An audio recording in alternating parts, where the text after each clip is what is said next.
right, is this microphone on? I think we're live here at the Funktion House tonight. Is a very special show. We have a very special guest for you, a Brooklyn resident. I'd like to introduce none other than Mr. Tommie Sunshine. Welcome to the Funktion House, my man. Hello.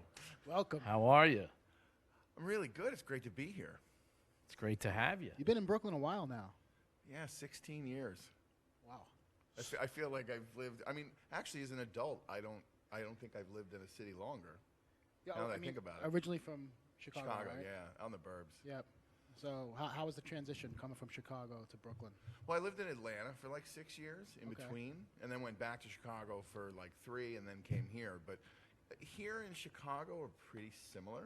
Except the crime rate, right? Well, actually, when I moved here, it was pretty equal, I think. Oh, yeah. but I mean, like, you know, I think that there's such a working class, like, thing going on in Chicago, Yeah. and I think, like, when I came here, that I kind of noticed that right away. I mean, I was coming here for years before that, playing a lot in the city and stuff, but I think that New York and Chicago are congruent in vibe. I agree. I think if I was going to go to the other coast, I would have had a real problem because, like, as a New Yorker now, I'm almost intolerant of California because I go out there and it's like, I'm like, okay, come on, let's get it together. Like, Yep. why is everybody moving so slow? Yeah. And it's like, and I get it. I mean, I always like visiting, but after like a week of that, I can't wait to get back here. So you went from Chicago to Atlanta, Atlanta to New York, Atlanta back to Chicago to Brooklyn. When you first moved to Brooklyn, what location were you at? I lived at South 5th and Driggs in Williamsburg. Oh, okay. Which in So it wasn't 2000 happening yet. Oh, So no, you- so you- 2003 was fun.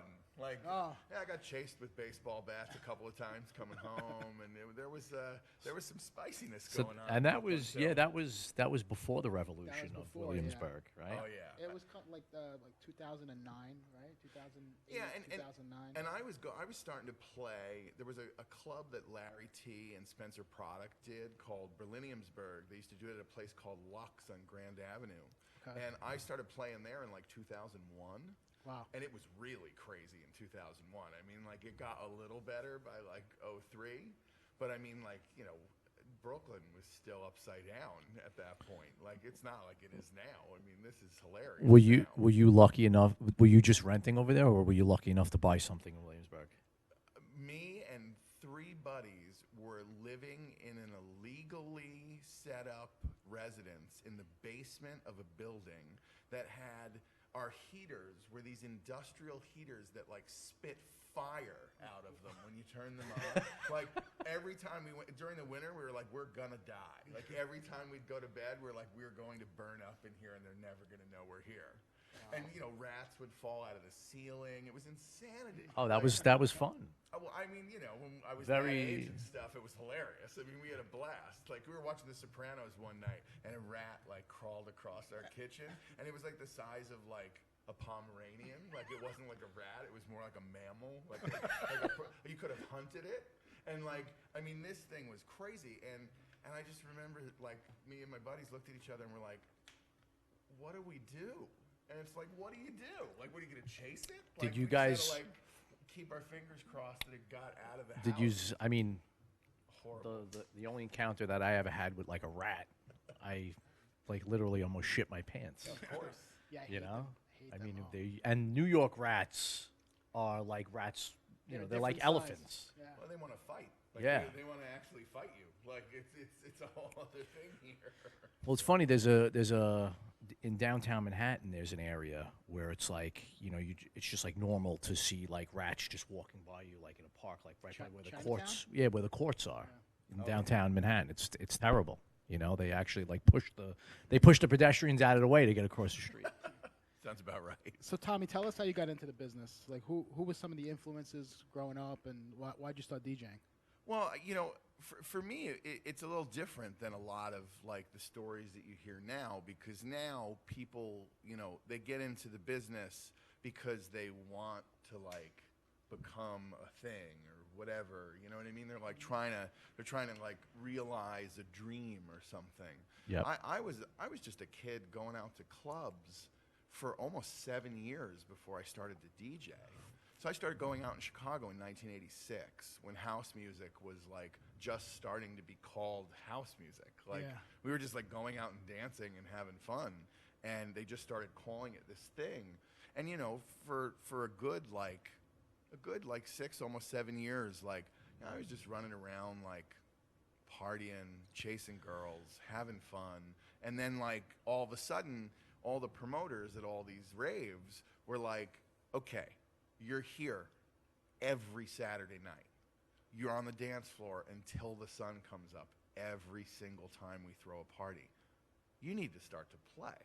Like, please, like, have a reason to be here other than just a party. But it was like But you had no experience as a DJ up until this point. 0. So when I started, So these were techno rave parties? yeah, these are like full on raves, and I would always play in the second room at raves. And when I started, I was playing this insane eclectic mix of music. I had no idea how to beat match. That was like not even part of it. I was like, I had all these people like in my basement, and I was just playing them records. And I was playing everything from like old disco to funk and like 80s records and like old acid house records mixed in with like current hip hop. I'm playing like J-Roo the Damager and like Wu-Tang records in between like Howard Jones and the Stone Roses and the Hustle. It was insane. And I was just having fun. And I was as high as everyone in the room the whole time. So, I mean, back then. So, I mean, like, you know, that was just crazy. And so I started doing that. So you're just playing records start to finish? Absolutely. That's it. Like, So know, you were selecting. doing like David Mancuso style. Yeah, like Yeah. selecting. And you know, that turned into like, well, over the years, obviously, you know, you start to want to grow and you want to start to do the other stuff. And my influences in Chicago, it was kind of like a holy trinity, really. It was like Woody McBride was like the techno guy that I really loved. Like he played like the craziest, most psychedelic acid. So I really loved what he did. And then there was a guy named Terry Mullen who was like an often forgot about DJ from the Midwest who was the best scratching DJ in the world and would play house music, but would scratch in and out of house music. He was Wow. unbelievable, like, and flawless. Like never, I don't think I ever heard him make a mistake. It was bonkers. It's interesting. So good. And then like the king of all of that, and my number one is Derek Carter. Yeah. So Derek Carter, just like, I mean, I've seen Derek Carter maybe 300 or 400 times at this point. I mean, there were times in the beginning of like the beginning of the 90s where we would go out to see him 4 or 5 times a week. Wow. Because he was the best. Like, and there was kind of a grip of guys. It was him, Mark Farina, and a guy named Spencer Kinsey. And those 3 guys were like essentially the foundation of the second wave of house music in Chicago, with like Kashmir, Green Velvet. Yeah. Like Yeah. they were the ones that really like laid the roots for like that second tick of it. And that was the part of it. I mean, I was around loosely in the beginning and went to some parties, but I would never ever say that I was like around for the Warehouse and stuff like that. That was like, I was too young for that. Yeah. So you didn't experience like Frankie Knuckles, Marshall Jefferson, those guys? No, I mean later. You know what I mean? Like Yep. just a little later than everybody else. So I mean, like, but those guys like Farina and I mean, we would go to like Friday night loft parties in places this size that would have like 300 or 400 people in them, just sweat boxes, and everybody like just climbing on each other. What having a about ball. DJ Sneak is from Chicago, right? He came a little later. Like he was like more like 95, 96 was when Okay. he was a producer Yes, first. yes. And then he started DJing. So you're talking more, about the late 80s. beginning of the 90s. Like the really like kind of minute one for that second wave of house music is the Percolator. Yep. And that's like 91, 92. Yep. Like right there. Like right as, and it was concurrent with the rave scene. Like the rave scene was taking root, and then like, you know, the second wave of Chicago house, bless you, was happening in real time. And I was just really lucky because, you know, we were in the Midwest. So my orbit as a raver was bananas. We would go anywhere that we knew where the party was. So our orbit was Ann Arbor, Michigan, Detroit, Columbus, Cincinnati, Ohio, Lexington, Kentucky, Indianapolis, Indiana, St. Louis, Missouri, and Kansas City, Missouri, Iowa City, Iowa, Minneapolis, Minnesota, and then Madison and Milwaukee. And we would, back, no internet. So we would all call each other, and it'd be like, oh, you've got Frankie Bones this weekend? Great. So Keoki's down in Cincinnati, Richie Houghton is here. We'd be like, we're going to go see Richie Houghton. And then we'd all decide to meet there, and all these freaks from all these cities would just like descend on this like poor city. So you had this whole contingent of people that were just traveling. So how many people? It was, the core of it was well over 100. Really? And at one point, we all came out here to Storm Rave. We all went to the last Storm Rave in Staten Island. That was Frankie Bones, right? Yeah, Frankie Bones, Adam X, Heather Hart, Lenny D. They did them at the Caves, right? It was a place called the Caves? The last one was in a horse stable in Staten Island. It was December 18th, 2000, geez. December 18th, 1992. Wow. And we drove out to Storm Rave, and that changed everything because the Midwest wasn't raving like New York was raving. We were like, holy shit, what is this? Like all these crazy kids, like, everyone had a hoodie, couldn't tell the guys from the girls. The music was like 180 BPM. Oh my God. It was mental. Like it was the greatest thing ever at the time.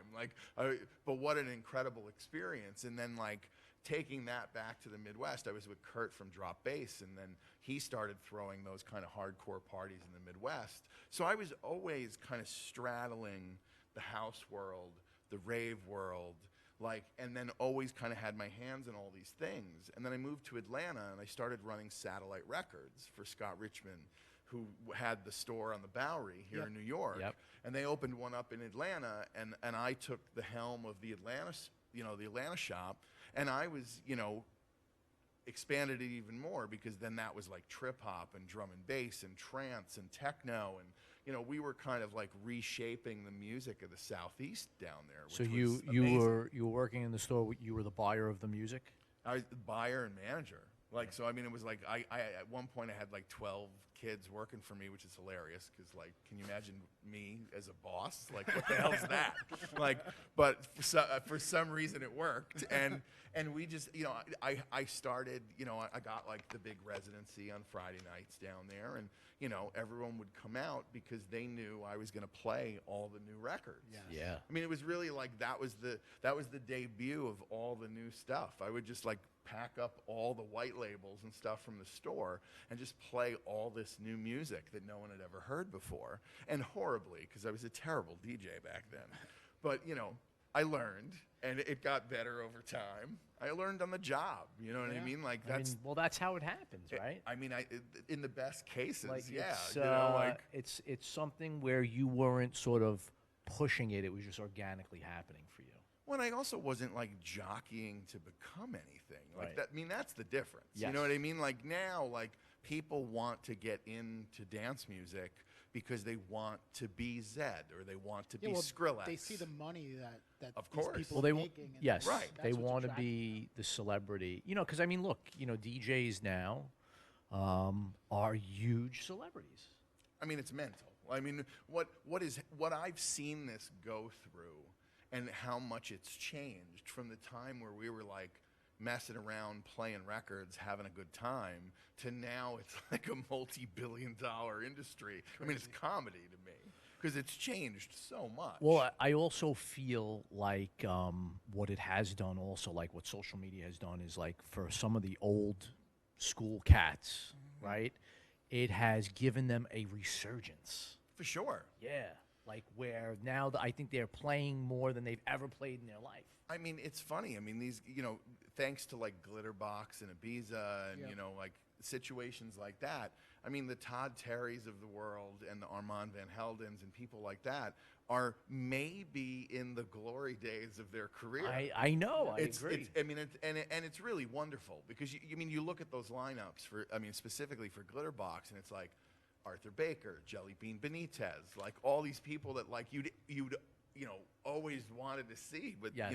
Somehow never ended up in the same room. And You're so right, and I feel like there was a time period, not where they were like forgotten, but like you had like this whole new school of DJs coming on, like when the whole EDM sort of craze started happening, and you had like the Swedish House Mafias and the Alessos and all that other stuff. Those guys sort of got pushed to the side.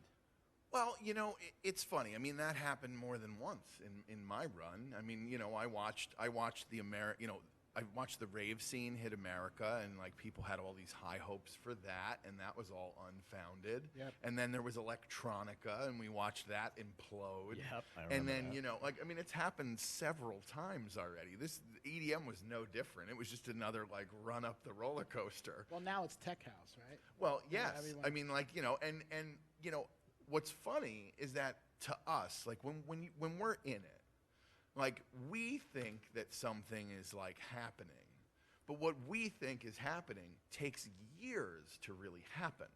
Like there's so much repetition that needs to like hit people before they're like, oh yeah, this is the direction that it's going to go in. Yep. But I said to everyone who would listen last year at EDC, and that was in May. Actually, it was in April, I think. No, April, May of last year, 2018. And I'll never forget this. I think I was with Austin Kramer from Spotify, and I was with MK and like a few other cats. And I said, mark my words. I said Sunday morning. Well, actually, it was Monday morning when Chris Lake and Fisher close out the main stage of this festival. That is going to be remembered the way that the pyramid was remembered at Coachella. I'm like, mark my words. And it's only been a year and a half since then, and holy shit, look what happened to Fisher. Yeah. And that's Rocket ship. that's just in a year and a half. Yep. But that was the first time that house music closed an American festival. That slot was always like Ferry Corsten, or like, it was trance. It was always like big uplifting trance or something that was like not house. And for Chris and Fish to do that and like have a ball and like play whatever they wanted to play, and they were playing like basement jacks and stuff, like to like 70,000 kids in that main bowl of EDC. And it was like, I'm getting like goosebumps talking about it, because as somebody who's been around since the beginning of house music, like that was incredible to see. And these young kids like feeling house music. I need to watch this online. It was beautiful. I mean, the funniest thing is at the end of the set, Fisher gets on the mic and is like, "Hey Pasquale, where's the after party?" Oh, it was awesome. But like, it was just like really incredible that like that's the direction that it took.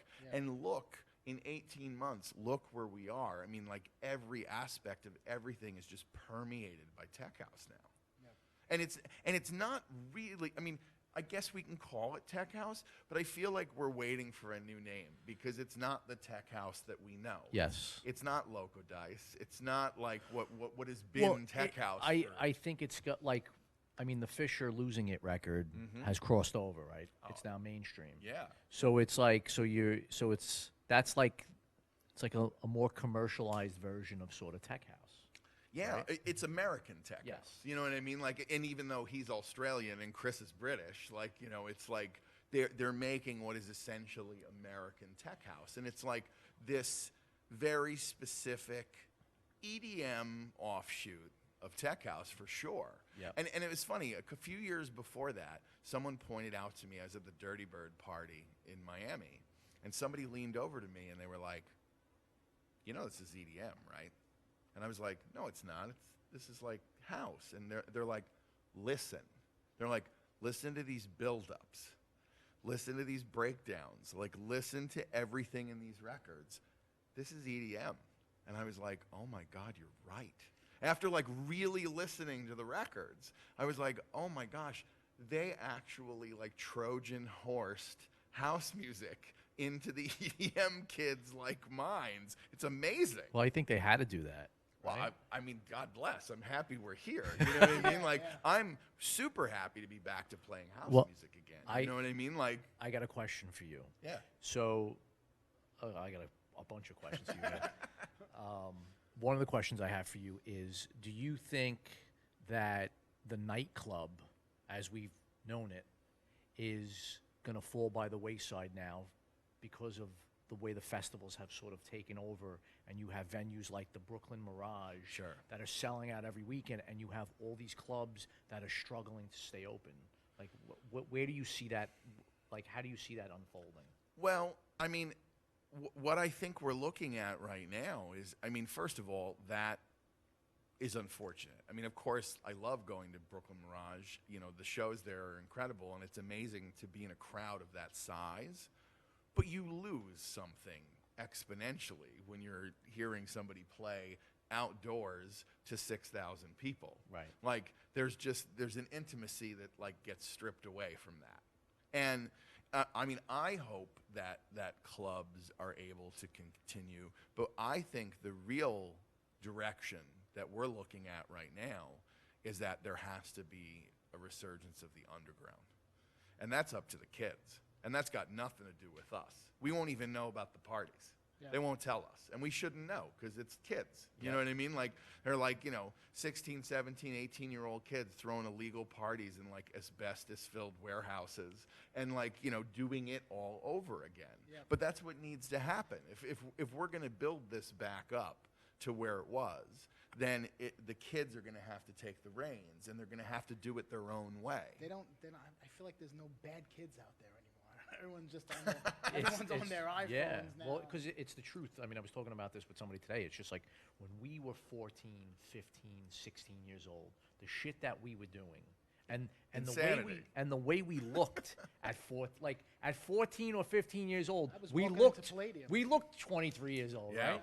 And now the kids today, when they're 18, 19 years old, they look like babies, and they're not going out to the things that we did.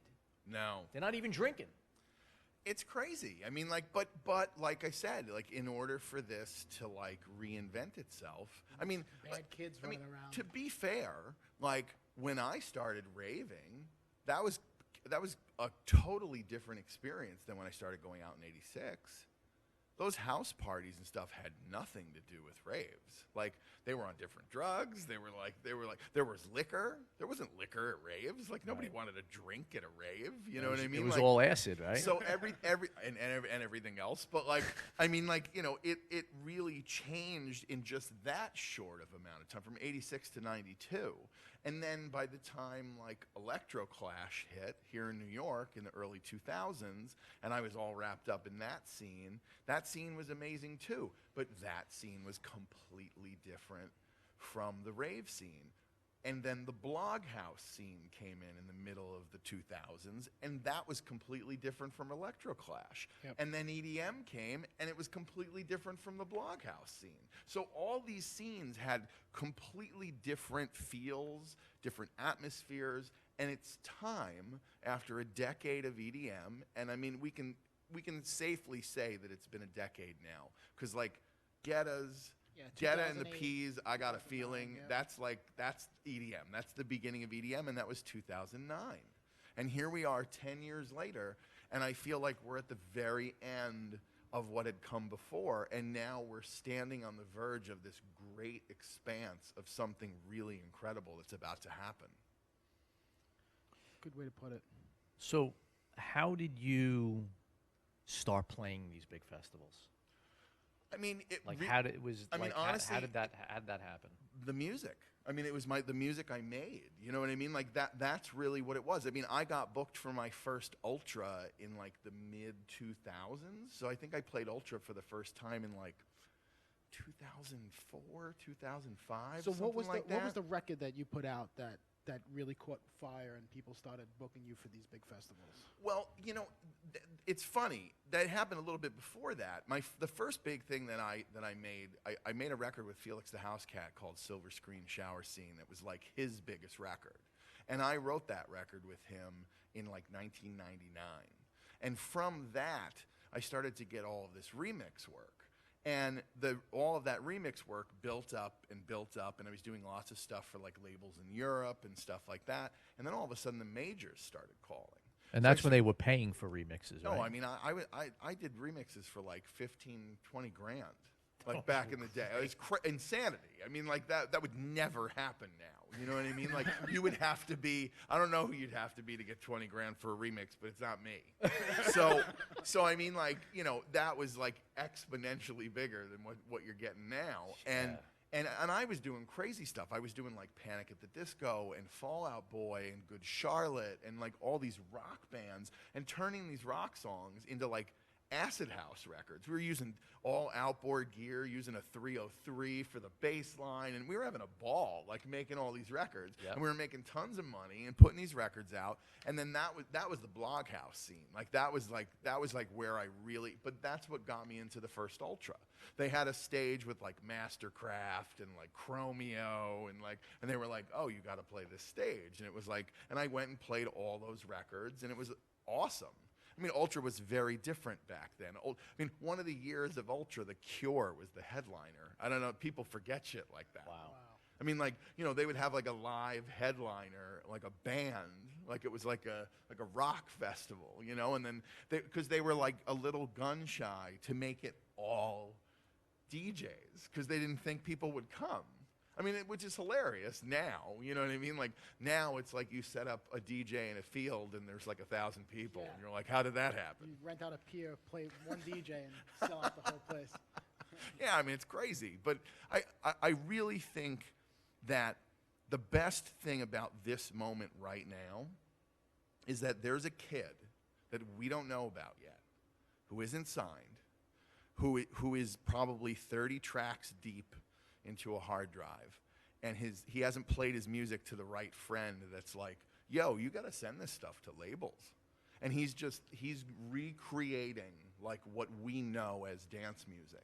Yes. And there's going to be another Skrillex moment. There's going to be another like Nirvana moment in electronic music where like everything gets completely blown out of the water and everybody goes, why didn't I think of that? Yes, yes. Like it's going to be some weird hybrid of like this and that and this other thing, and it's just going to like. I mean, you remember like when Skrillex came out, like that fell out of the sky. I mean, like we were like, what on earth is this? I mean, I remember Benny Benassi. I was playing with Benny Benassi at Pasha, and Benny Benassi played. It wasn't out yet. He played the Skrillex remix of Cinema. It hadn't. No one had ever heard it before. And he turned to me and he was like, "Watch this." That's what he said to me. And I was like, and he started to play it, and I'm like, "Why the hell is Benny Benassi playing a dubstep record?" But the minute the record dropped, this crowd of like, you know, this Pasha. Yeah. You know what I mean? Like, you know, like it's Pasha. So like, you know. The entire place went bananas, and they were jumping up and down and screaming. And I was like, if you would, I mean, I would have bet any amount of money that record wouldn't have worked in that room. Kudos to Benny Benassi for having the balls to play it. Yeah. Well, it was his song. That you was, that, I mean, Cinema, that was. No, I'm saying to play the dubstep remix. But I mean, like, he believed so much in the fact that this was going to change things. And it was like, it wasn't like the encore. It wasn't at the beginning. I mean, it was the middle of his set, and he just made that place go bonkers. And we're due for a moment like that. There hasn't been something that has just like knocked us all on our ass, and we're like, "What is this?" I know. It's gonna happen. Like yeah, I feel it. Next wave. Yeah, I agree. feel it's coming. Like, I agree. And it has nothing to do with anything we've heard. So you've been in thousands of great situations. What is a memorable moment you could share with us in your DJ career? Or a couple of memorable moments. Yeah, a couple. The most incredible thing for me, I think, was I was playing live. I used to do this live act with a buddy of mine. This was like during electro class. He'd play guitar and I sang. And totally insane. And I used to sing through a megaphone. But we were playing in room 1 of Fabric. And it was a City Rockers party. City Rockers was the label that put out the Felix album that I did Silver Screen on. And it was Felix and Tiga DJing, and then me live. And Felix was like, is it cool if we go like stop by a friend of mine's studio before the show? And Tiga and I were like, sure, whatever. Who is it? Don't worry about it. So we get in the car and we drive like out of London, like it wasn't close. Right. And we pull up to the studio and Tiga leans over to me and goes, oh my God, that's Nick Rhodes. And it was Nick Rhodes from Duran Duran having a cigarette like outside the studio. No way. And so we get out of the car. Felix gives Nick like a big hug. Nick gets introduced to me and Tiga. Tiga and I are like crying. Like we're like losing our minds because like it's like Nick Rhodes, the keyboard player from Duran Duran. So we're like freaking out. We go inside. We go into the studio. And there's the original 5 guys from Duran Duran who were recording like their first album in like 20 years together. No way. Wow.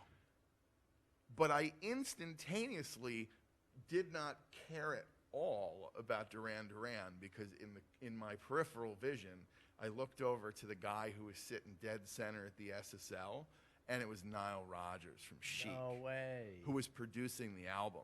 And I was like, I looked at Tiga and I was like, bye.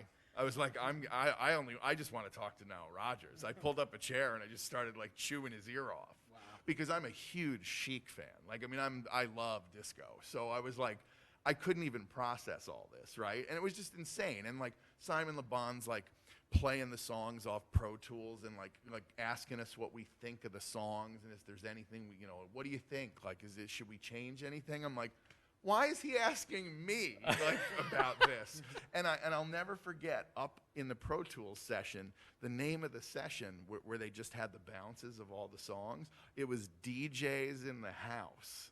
And I was like, how is this real? Like, why am I in this room? And the only thing that made it crazier is Niall was like, hey, is it cool if my buddy comes by? And we're just thinking it's like, oh, okay, it's going to be like some guy. Some guy was Brian Ferry from Roxy Music who like came by to say hi to Niall. And like at that point, I think like Tiga and I were like, come on. Like, how is this? Like, no, what? That's great. And then from that, we had to go do the show. So we were like riding on a tidal wave Oh out my of God. that. I mean, like, So you must have crushed it. it was the best. It was like really like one of the best like DJ like. I mean, I played live, but then I also at the end like got on the decks with Felix and Tiga, and we all played together, and it just turned into this whole crazy thing. But like that was an extremely memorable night. But the best night here in New York, I can say without a doubt, was Pier 94 on New Year's Eve of 2012, and I played with Afrojack, I was there. Rehab, Quintino, Shermanology, like it was the whole like Dirty Dutch thing at Pier 94. And I remember I played all the way up to midnight. So I played like all the way until Afrojack got on at midnight.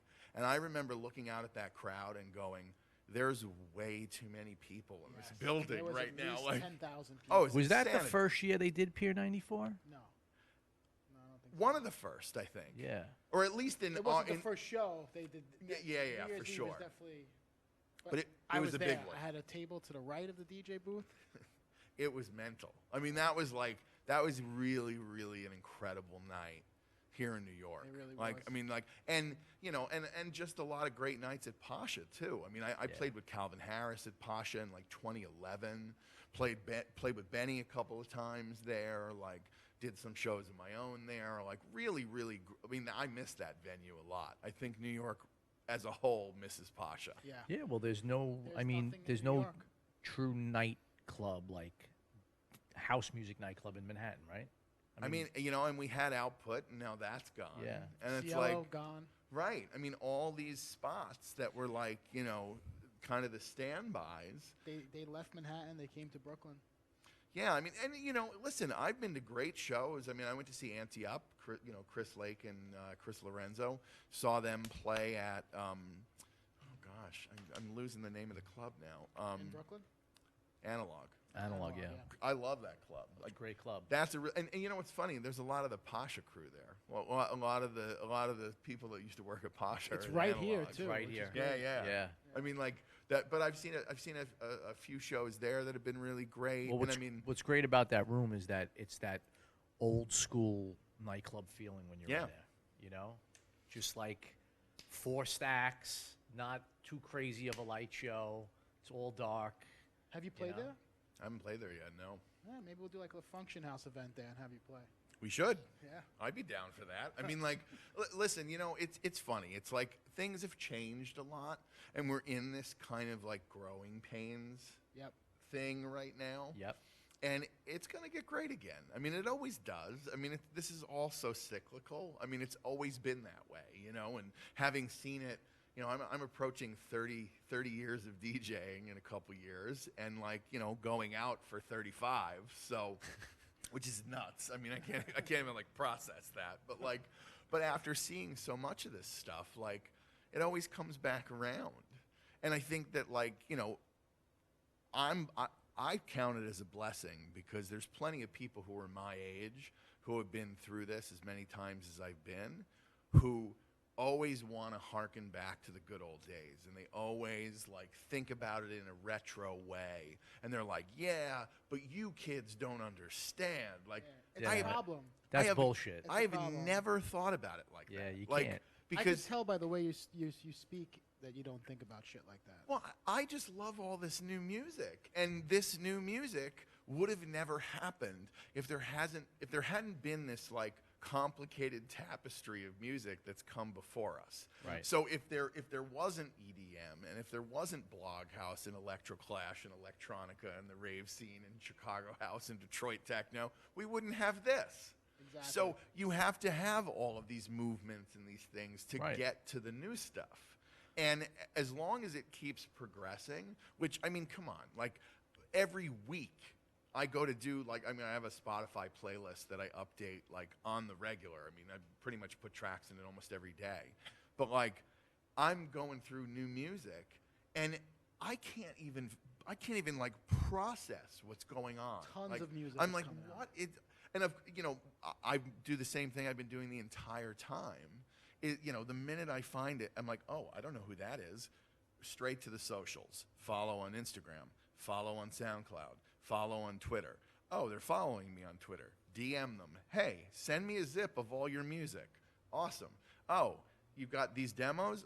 Hey, we should put one of these out on Brooklyn Fire. Great, let's do it. And it just like all of a sudden it like just keeps going and it keeps But going. what's crazy is as much as the new music comes out, I still feel like when DJs like the Swedish House Mafia or Alesso, when they're playing these big festivals, are they really playing anything new, or they're playing all of their tracks? And You'd hope it's a mix, you know, like you. But I mean, like everybody's coming there because let's say Swedish House Mafia is playing the festival. Like they're coming there because they're there and they want to hear them play their records. right. You know, Right. the best time I've heard Steve Angelo came and he did Sides in the Park here in Central Park. And then we went to Pasha afterwards.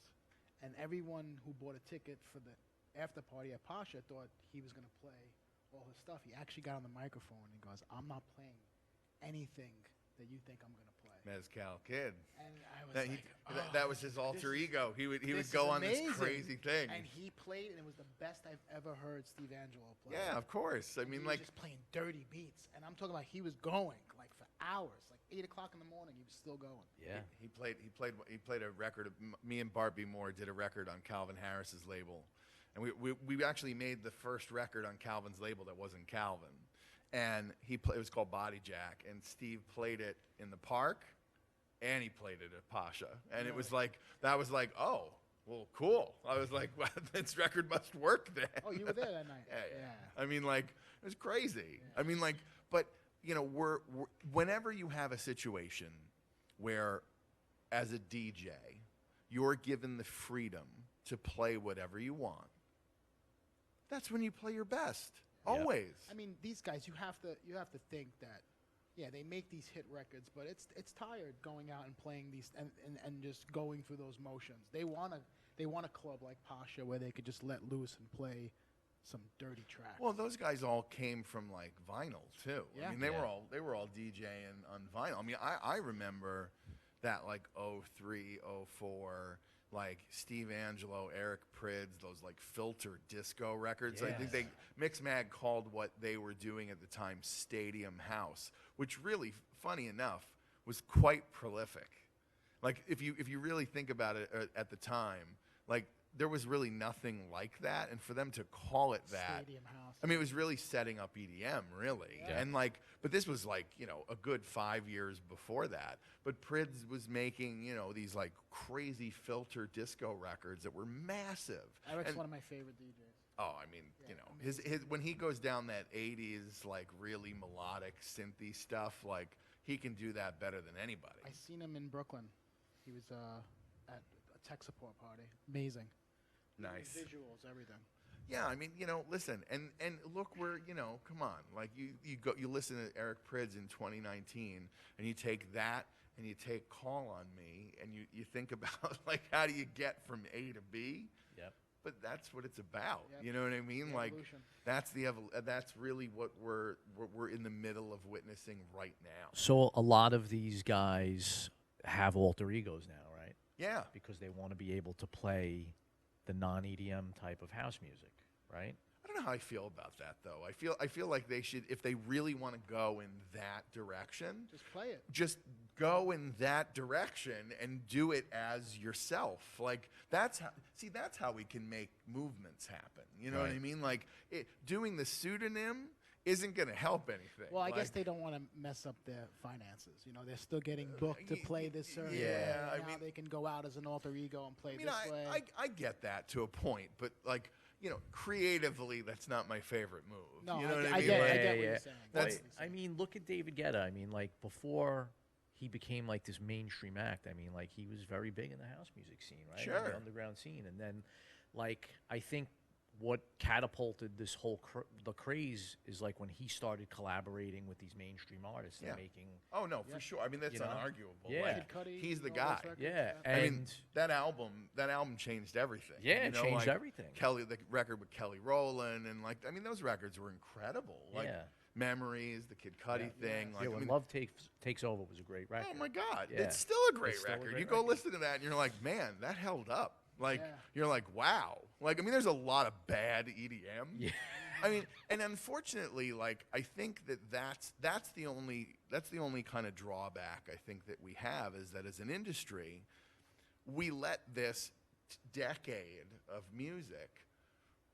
I mean, and this is a hot take, but like I really think that there's only like a dozen classic EDM records, like songs. You know what I mean? Like that are like the ones that you know that like 20 years from now are going to get played and like everyone's going to go crazy. Like I agree. There's like very small, and it's, you know, it's Swedish House Mafia, it's Avicii, it's Calvin Harris, it's Zed, it's, you know, like it's the top, it's the very, very, very top of the heap. Yep. And then the you know, the lion's share of the rest of the music is going to get like forgotten about. You know what I mean? I agree. I agree with you 100%. And the question I have for you is, like, the getting a new, like, classic records, like new classic records. I think it's becoming harder and harder for a record to become a classic. Meaning, like, the new records that are coming out today. Like, I don't see it. I can tell you why that is. I mean, the latest statistic that I was told was that Spotify is taking in 40,000 titles a day. And that 23, 24% of that is electronic music. Wow. Which means that's 10,000 songs a day. That's 70,000 songs a week. And that's almost 30,000 songs a month. Yeah, they don't care. It's a numbers game for them. You know, the more money, the more they take in, the more money they make. I mean, but I'm just saying, you're trying Well, to I mean, make. there's only so much music that somebody can listen to. So even if they take in a ton of music, it's going to dilute the pool, though. You know, right? Like if they're taking in all this music, and if there's more music available for the masses, it's less music's going to be played. Like, You know what I'm saying? It's But just your, gonna. your point is that there's no way there's 40,000 good records that are coming. Of out. course not. I mean, well, I'm just saying that like it is so difficult to even get your music heard at this point. Yes. And I can tell you, I have a record label. We're approaching 400 releases. How which many emails doesn't do make you any get? sense. How to many me. emails do you get on a daily basis with demos? Demos? At least 100 a day. And how many can you listen to? Yeah. Like, As a human being who tries to function in the world as like a participant of life, not many. yeah. I mean, like, there's dedicated days where, like, me and the guys who run the label go through them, and it's like, we're always playing catch up. It's always like trying to get back to zero, and it's like, how do you do inbox zero with 100 demos a day? It must suck like when you get a demo and then like you hear a record out, you're like, oh wow, it's a hit record. And meanwhile, you check your inbox and someone sent it to you 6 months ago. Oh, that's happened. I mean, so I don't, just to save face, I'd rather not talk about the ones that I missed. But I mean, I do feel like there's this, and I mean, and I can tell you, like, most of the kids that I sign, like, they freak out because they send their music everywhere and no one listens to it. Yeah. It's tough. It's like, they don't even know what to do. They don't know where to start. How do you do it? So give some advice to someone who's sending music out right now, trying to get it signed. What's the process? Well, I mean, the best case study I could possibly bring up is Colin Oliver, who lives here in New York. Like, he's out in Long Island, and there was this amazing moment at ADE last year where I did this panel on house music, and I had like Darren from Dirty Bird, the A&R for Dirty Bird, and I had Austin Kramer from Spotify, and Reton, and Todd Terry, and Simon Dunmore from Defected. And we did this amazing kind of summit on like the state of house music. And at the end of the panel, these two guys came up to me, this guy and his kid. And it was Jay, Colin's dad, and Colin. And we got into this conversation, and I was like, these guys came all the way from Long Island to come to ADE. Now that's a hustle. Yeah. I was like, right away, I was like, light bulb. I'm like, that kid is trying harder to do what he's doing than most people. Exactly. And I recognized it right away. And, in a very short amount of time, we started meeting up for like, we'd go get tacos here in Brooklyn, and then we did a record together, and now there's going to be more. And it's like, I try to find people who are willing to like stick their neck out and like be a little squirrelier than the rest of the pack and like actually like want it more. You know what I mean? Like that's what I really see is like, we get these great demos sometimes, and I'll go to these kids' social media, and it's like they have no presence on Twitter. They have no presence on Instagram. They have like garbage on their SoundCloud, and it's like, why would I put your record out? Like, there's no infrastructure there. I mean, unless the thing's like bananas, and I think I can like make magic with it. But like, I mean, and that's rare. But like, there has to be an element. I mean, we're living in a different world. I mean, part of being a DJ now isn't just like the presence. It is, like, it's one of the struggles that we have at the Funktion House. Sure. Is like, okay, so we have our website. Mm-hmm. We have our videos up on our website. Then we have Facebook. Then we have YouTube. Mm-hmm. Then we have to have a Mixcloud page. Yep. Then we have to have an Instagram page. It's then we so have much to do. Work. It's like so much work. And we're chopping the videos, and we're chopping this. We're doing this. And it's so overwhelming. Oh yeah. And to think like, and I get it. Like, I understand that in order to be successful, you have to work extremely hard in anything. Mm-hmm. And I think that there are a lot of people who don't understand that, of how hard that they have to work.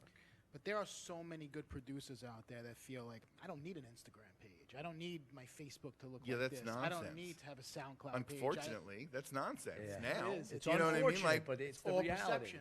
I mean, well, but you're talking about a new world. And the good thing is that these kids, like, what seems laborious to us is not laborious to young people. Like, because they grew up with this. Yes. So these kids are so crazy. Yeah, they've got their Instagram for their DJ stuff, but these kids all have a Finsta, and they're living on like a whole other world, like with their other Instagram, which is their real life. Yeah. And they're used to that, and they have no problem keeping all of this going. Yeah, it's like nuts. that's incredible to me. But they're well versed in it because they don't know anything else. Exactly. You know, like you can't just like show up and get loaded and play records. This isn't the 90s. You know what I mean? Like Those were the good days. Of course it was. But I mean, like, you know, like this is perfect.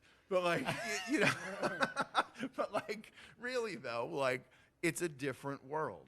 We're just living in this new thing. And I think one of the things that really saved me and kept me in the game for as long as I've been is that on the dawn of social media, like when I remember when Friendster like first appeared, and I was like, this is amazing. Like I thought it was the greatest thing ever because, you know, I love pop culture and I love pop art. And it was like, oh wait, I can like put up photos of things and write who my favorite this is and put up, like, I thought it was the greatest thing in the world. And then that mutated into MySpace. Yep. And like I met my wife on MySpace, so I can't say enough about MySpace. It's the greatest thing in the world. And then, you know, then came SoundCloud. And I was told by one of the guys who was like one of the first hires at SoundCloud that myself and Steve Angelo were among the earliest adopters of SoundCloud. Like, and right away, I was like, huh, this is the Wild West. I was like, I'm going to put up everything I've ever done on SoundCloud. I mean, at one point, there was like 350 tracks on SoundCloud. I had every dub, every radio edit, of all these remixes I did that, you know, most of the stuff I did for majors never came out. So you went SoundCloud Well, crazy. they would like pay you all this money to do stuff, and then they'd be like, yeah, we're going to send it to the record pools. And it was like a promo, and it never came out commercially. So no one could ever get the mixes. So I was like... I used to hate that. Yeah. So I was like, all right, well, shit, open season. I'm just going to upload everything. And I did that until like they started getting taken down and stuff. But then like, you know, it started shaping into a thing. And then it was like, all right, I'm going to hide all this stuff and we're going to make this into like a real thing. And then that was kind of as EDM was kind of shaping up anyway. But like, you know, I just always gravitated to the shifts and embraced them because I knew that if I didn't, I'd be in trouble. And the only one that I let go was Snapchat. That was the only one. Me too. That was the only one that I was like, you know what? I'm gonna sit this one out. and as soon as they brought in like Instagram stories, my wife was like, and they got you in the end anyway. Like you know, it's like you think you're gonna skip it, but now it's like as much of a part of anything as anything. Snapchat, I think for me is just a little bit too. It's confusing for me.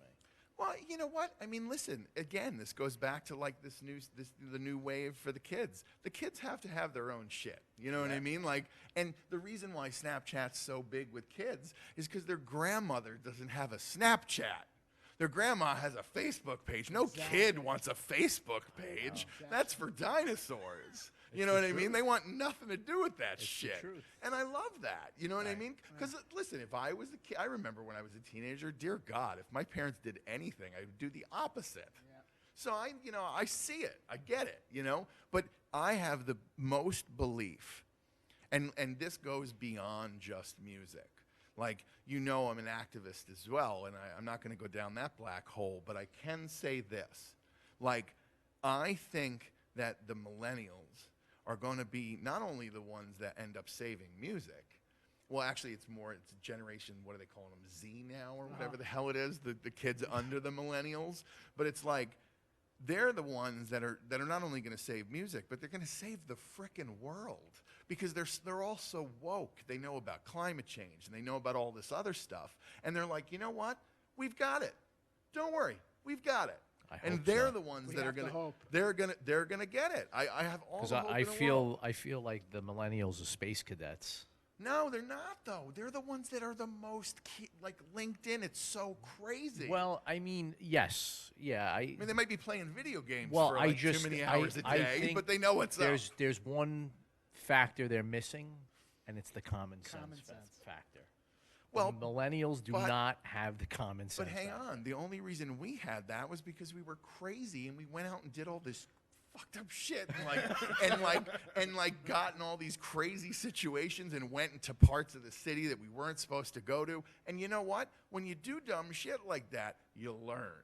And then you learn not to do that again. Well, if you're not getting your hands dirty like that, you can't get that. So in time, it's going to come around, analogy. and they're gonna come back outside again. It's, all these indoor kids are going to have to come outside at some point. Yeah. So it's like, it's going to happen. But I have all the faith in the world. The young kids are going to save our lives. I hope so. Tommie, it's been a pleasure speaking with you. Yes, man. it has been. Thanks for coming down to the Function House. For sure. We're going to take a 2-minute break. We're going to get Tommie up on the decks. He's going to rock live from Redhook here at the Function House. Go to thefunctionhouse.com for no interruptions. Peace. Peace. That was great.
All right, we have Tommie Sunshine live from Redhook here at the Function House.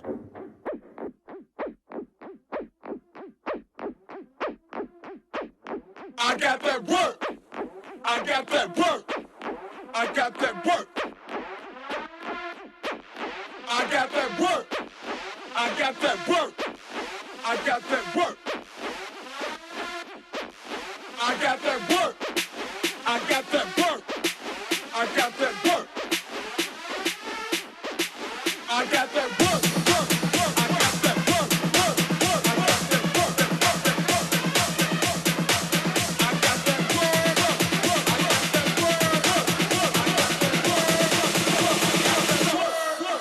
I got that work. I got that work.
Y'all got me fucked up.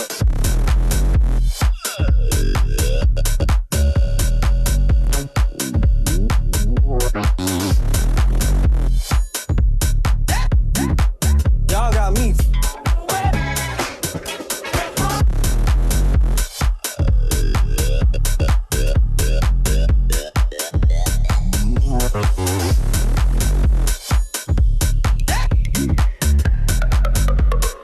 Oh, fucking shit, yeah.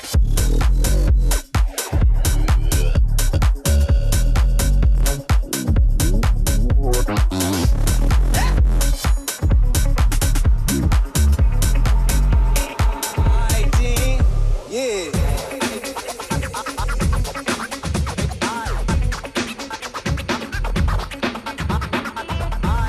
Y'all got me fucked up.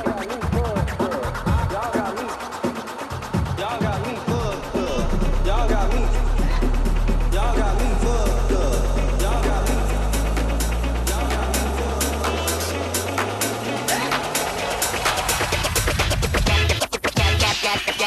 Y'all got me fucked up.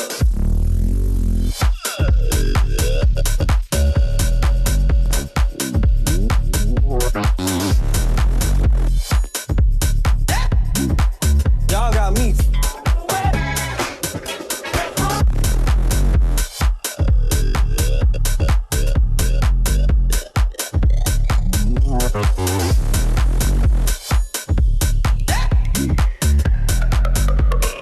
Oh, fucking shit.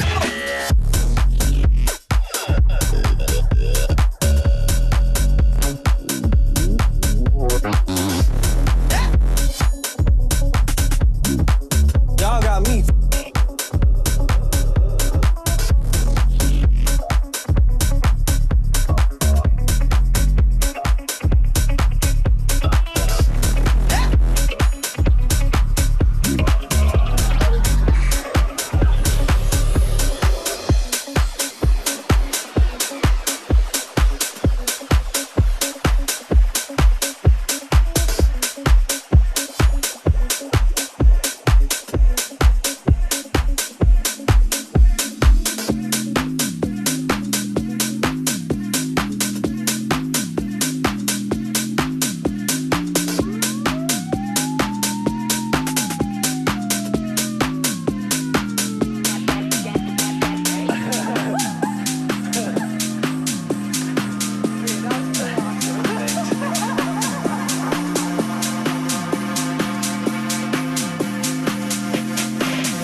San Francisco, where's your disco?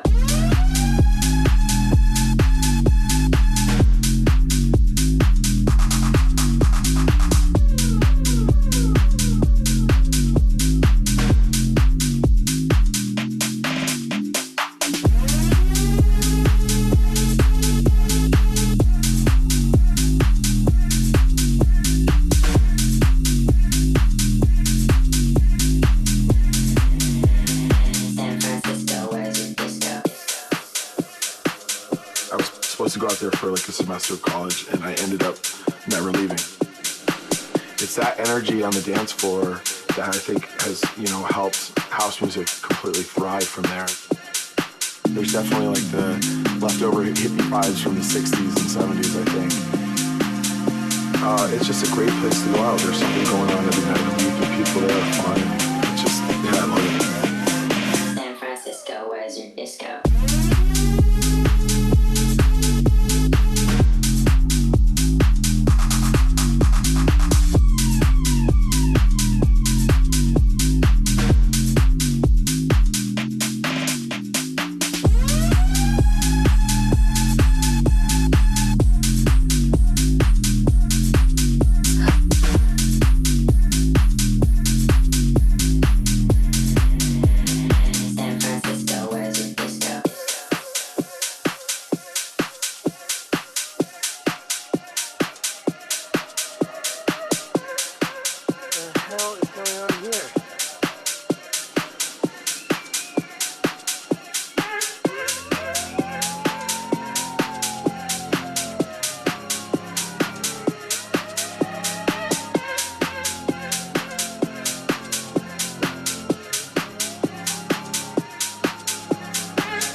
go out there for like a semester of college, and I ended up never leaving. It's that energy on the dance floor that I think has, helped house music completely thrive from there. There's definitely like the leftover hippie vibes from the 60s and 70s, I think. It's just a great place to go out. There's something going on every night of the week, and people there are fun, and it's just, I love it. San Francisco, where's your disco?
Duh.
Man a bossy, fling a rag a rhythm like it's all free.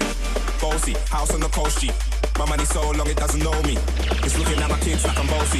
I fly around the world cause I'm bossy. Edges, tell them what they're gonna take the piss. One step or do that turn up in a diss. Body comfortable, I'm physically fit. I'm brown and sweet just like the chocolate. Yo, wild, them ones sound like me. Other than a pussy pretty with the okra body. Shut down in the city with me bad gal pussy. Every man want please of me. The buckle them a pop and them a bun weed. Man want wine behind me have to move kind dusty. I'm looking for a brother who got hella pound. 079 baby, I'm a hammer, did you stop? Bossy, bossy, Godfather, man a OG. Man a half humble, man a bossy. Fling a rag a rhythm like it's all free.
Man a OG, man a half humble, man a bossy. Fling a rag a rhythm like it's all free. Bossy, house on the coast G. My money so long it doesn't know me. It's looking at my kids like I'm bossy. I fly around the world cause I'm bossy. Bossy, bossy, Godfather, man a OG. Man a half humble, man a bossy. Fling a rag a rhythm like it's all free. Bossy, house on the coast G. My money so long it doesn't know me. It's looking at my kids like I'm bossy. I fly around the world cause I'm bossy.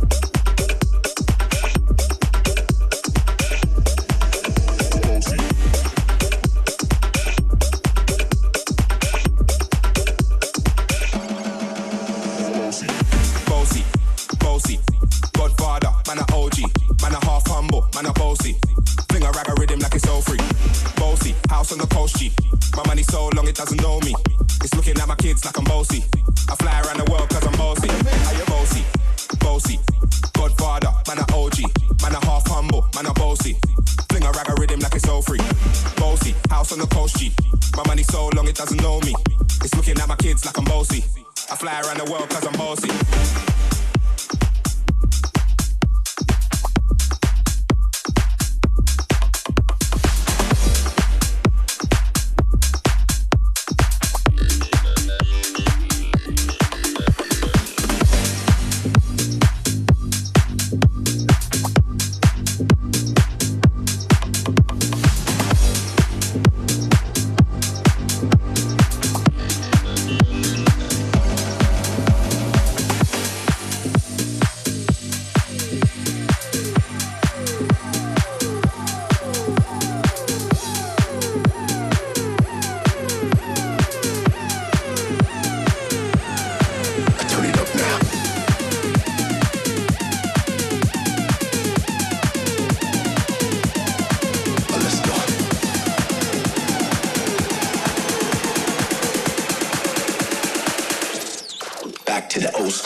she's a star. Everybody loves her, she's so bizarre. Everybody's looking at her, everybody's running for her. Everybody wants her body, but her body's nobody's. Bodies.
The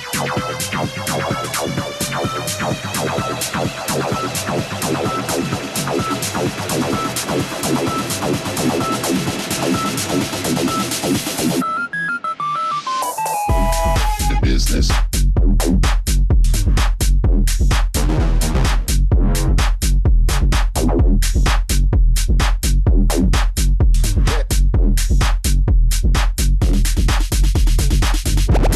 The business.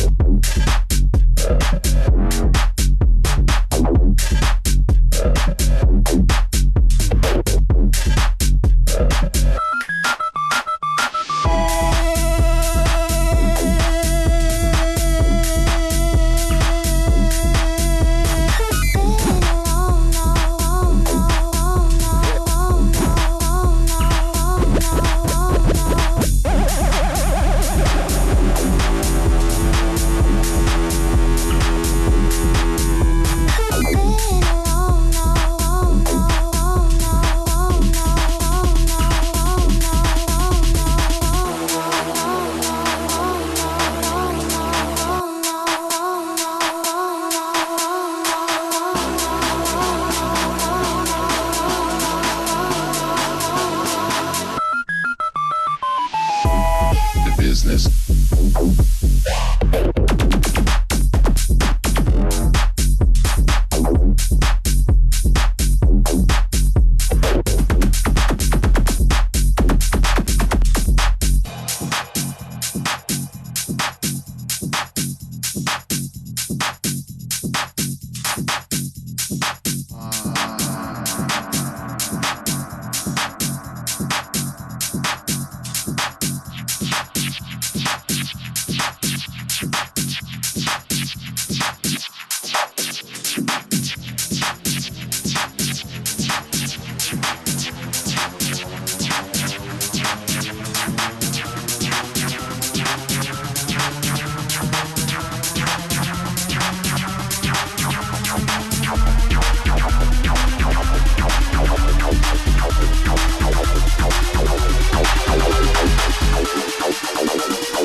you moving.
Wow.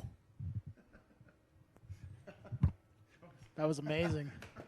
Sorry, I get like really in the zone. You got lost for a second there. Yeah, I fly in space. What was that last song you played? That is the House Gospel Choir, brand new record from the UK. There was a song before that you played, had like a little disco sample too. Oh yeah, that was it's Norman Duray, and it's an Arno Cost edit of a Norman Duray song. That record's on Spinnin'. Really? Crazy! It's like the best disco record of the year, and it's on Spinnin'. That last track you played was banging. Oh, it's so good. Like, Yeah. I mean, you know, listen, like all of that stuff I just played. Yep. Every one of those songs is, I mean, maybe there was a couple that are a year old. That's all new music. Like, And are there any tracks that you played that are on your label? a lot. Yeah, like that Fanny Pack song and that, like, there was, I mean, it's hard to like point them out because a lot of them are instrumental, but I did that, that remix of Billie Eilish and that remix of Boasty with, Oh, that Boasty was good. Yeah. with Bitch Be Cool, like this duo that I'm working a lot with, and then a couple of the originals that I played are them as well. Okay. And then one of the guys in Bitch Be Cool has a solo project on deck, and I played one of his tracks too. Yeah, it sounded Awesome. great. It really did. Thank you. Enjoyed Yeah. It was a very nice set. I mean, this is almost 30 years of music crammed into an hour. You kind of So- have it figured out, right? Well, I mean, you know, I try to do, you know, you try to cover bases in, even if it's a confined amount of time. Yep. Like, even when I play in clubs and stuff, I always end up with playing like disco and like that last record's like a gospel house record. For Oh, all it was practical awesome. purposes with a break beat, so it sounds like an old Rave record. Like, you hear all the influences of kind of where, I mean, every kind of thing that we talked about in the course of the interview, you hear that in the music. Yeah. Like the Blog House is in there, the Electro Clash is in there. Yep. Like the early rave stuff, the house music, it's all stitched into these records. So No, when it was a you're great getting set. booked, are you getting booked to play longer sets now? I mean, I prefer, like, Yeah, getting it in I an mean, hour is tough. 2 hours minimum. Yeah. Like, minimum. I mean, I would prefer to play 4 or 5. Yeah. I Because love to once play you, that long. like an hour, like you're just getting, you're not even getting into it. Yeah, I mean, it's, well, I mean, Well, you're getting as, into as it, you you're just saw, not- like, just I have no getting- problem getting into Yeah. it. No, well, I mean, for something like this, but I'm saying when you're booked to play in a gig, I mean, you want to be able sure. to rock it out. Yeah. No, for sure. I mean, and I always have like enough music to go on. Like, it's like, oh, we're gonna go till like 4:30 on Thursday. Let's go. Like, I mean, that's the funniest thing is like I'm 14 years sober, Okay. so I'm on the way on the other side of the party life, but I can still hang like I used to. It's my wife calls it muscle memory. Like, it's like, I mean, I take her to Miami and I like drag her out to space and we stay out till like 2 in the afternoon the next day and I'm stone cold sober. No sleep. I don't even drink coffee.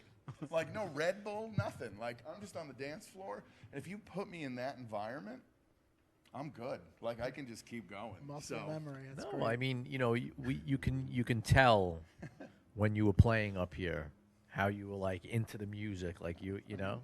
I don't play records I don't like. Like I can't as a DJ I was never able to like play music that I didn't actually like.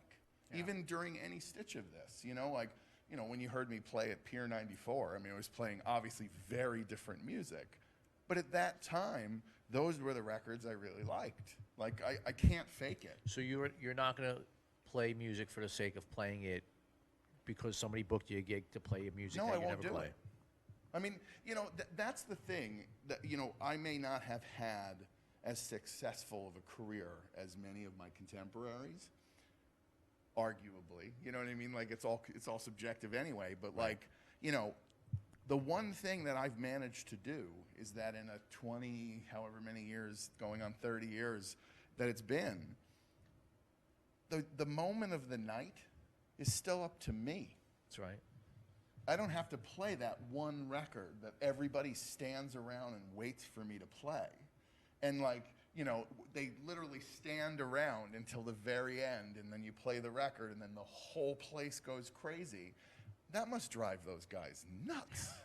Like Just they know waiting around. they have to play that one record and it's the only time they're gonna have the whole room dancing. Like I would hate that. So in a way, I'm all right with hanging back and like making stuff and being weird and like still being kind of one toe in the underground and like being able to play all this new music. Yep. And really decide like where the moments are. Like I don't have those decided for me by like hugely successful records. Like, but that has to be nuts. Like, I mean, I think the only one that's really gotten out of it, and I think he's the only one, is Prids. Like, he doesn't play call on me anymore. He's like, you know what? Sorry. Well, like, I think it has to do with him also introducing that whole hologram thing has helped him. Well, sure. I mean, listen. I mean, he's diverted the attention. Well, you know, and if you just say like, listen, sorry, folks, I'm not going to do it. You know what I mean? Like, they're going to get mad for a minute, but after a couple of years, they're going to let it go. And I mean, he's released tremendous music the whole time. So I mean, it's not like he's like depriving anybody of good music. Like, so but anyway, I think that it's really important to continue to teach. I think that's what it really is. And like, you know, not to a fault. I mean, like if you look out in the room and like nobody's dancing, you can't be a jackass and be like, I'm speaking the truth. Like you got to listen to me. Like, you know, I mean, that can go real wrong too. But it's like the last booking there. Well, but I think what I do is I take these. You know, I know where music is right now. I know what the sonic palette is, and I know just how weird I can go before like people freak out. And that's what I try to do. I try to take them like right to the edge where they're like, I don't know, this is, oh shit, I love this. Like the bass line kicks in and they're like, all right, I got to dance. And it's like, but you can't go past that. Yeah. If you go past that, then you start to lose people. And as a DJ, that is your responsibility. You're there to make people dance. Yep. So That's you have to do it. Well, Tommie, thank you for coming down to the Function House. We really appreciate it. Thank you. Sitting down with us. Thanks for giving us an interview, your time. Thanks for giving us a great set. We really appreciate it. I appreciate it too. All right, everybody. Tommie Sunshine did his thing live from Redhook here at the Function House. Thanks for tuning in. You can catch the replay on thefunctionhouse.com. Peace. Brooklyn Fire.